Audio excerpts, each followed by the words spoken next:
Hello, hello. Good afternoon. This is Myesha Marie coming to do our Reading the Bible together. I started looking at something else. So today we'll be reading from Leviticus Chapter 27 from the New Living Translation. It is 4 o'clock already. Me trying to keep up with that 2 o'clock time does not always pan out the way I think it's going to.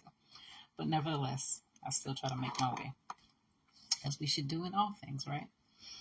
So we're going to go ahead and get started. Leviticus chapter 27, New Living Translation.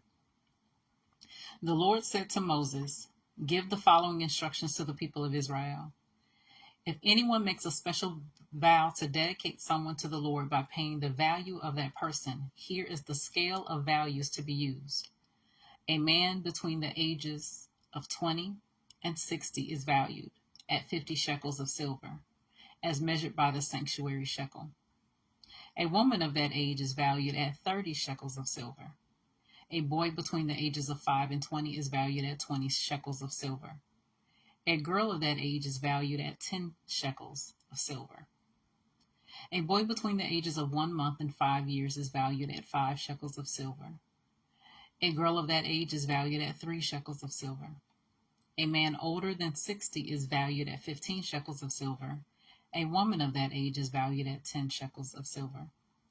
If you desire to make such a vow but cannot afford to pay the required amount, take the person to the priest. He will determine the amount for you to pay based on what you can afford. If your vow involves giving an animal that is acceptable as an offering to the Lord, any gift to the Lord will be considered holy.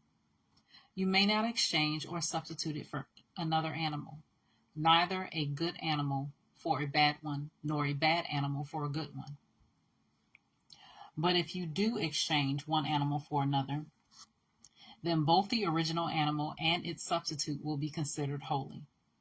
If your vow involves an unclean animal, one that is not acceptable as an offering to the Lord, then you must bring the animal to the priest. He will assess its value, and his assessment will be final, whether high or low. If you want to buy back the animal, you must pay the value set by the priest, plus 20%. If someone dedicates a house to the Lord, the priest will come to assess its value. The priest's assessment will be final, whether high or low. If the person who dedicated the house wants to buy it back, he must pay the value set by the priest, plus 20%, then the house will again be his. If someone dedicates to the Lord a piece of his family property, its value will be assessed according to the amount of seed required to plant it. 50 shekels of silver for a field planted with 5 bushels of barley seed. If the field is dedicated to the Lord in the year of Jubilee, then the entire assessment will apply. But if the field is dedicated after the year of Jubilee, the priest will assess the land's value in proportion to the number of years left until the next year of Jubilee. Its assessed value is reduced each year. If the person who dedicated the field wants to buy it back, he must pay the value set by the priest, plus 20%. Then the field will again be legally his. But if he does not want to buy it back, and it is sold to someone else, the field can no longer be bought back. When the field is released in the year of Jubilee, it will be holy, a field specially set apart for the Lord. It will become the property of the priest. If someone dedicates to the Lord a field he has purchased, but which is not part of his family property, the priest will assess its value based upon the number of years left until the next year of Jubilee. On that day, he must give the assessed value of the land as a sacred donation to the Lord. In the year of Jubilee, the field must be returned to the person from whom he purchased it, the one who inherited it as his family's property.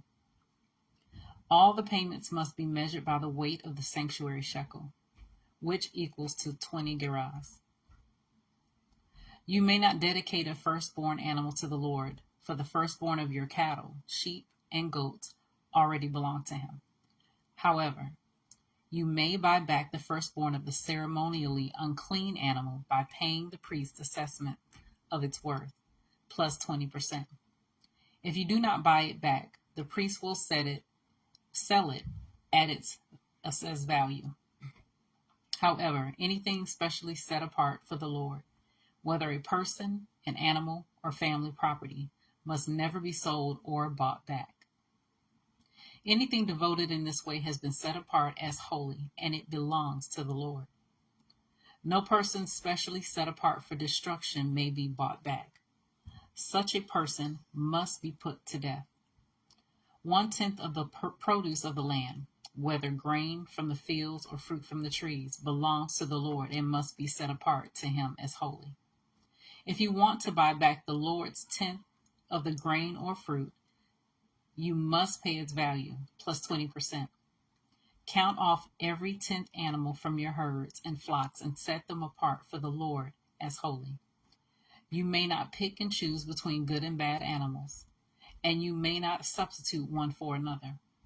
But if you do exchange one animal for another, then both the original animal and its substitute will be considered holy and cannot be bought back.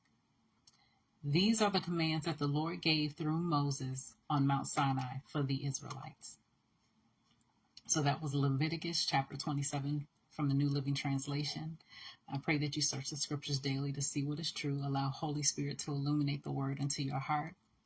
Bring knowledge, understanding, and wisdom. And most of all, revelation of who God is, his nature, his character, and most of all, how much he truly, truly loves you. You guys take care. God bless, and we'll see each other tomorrow.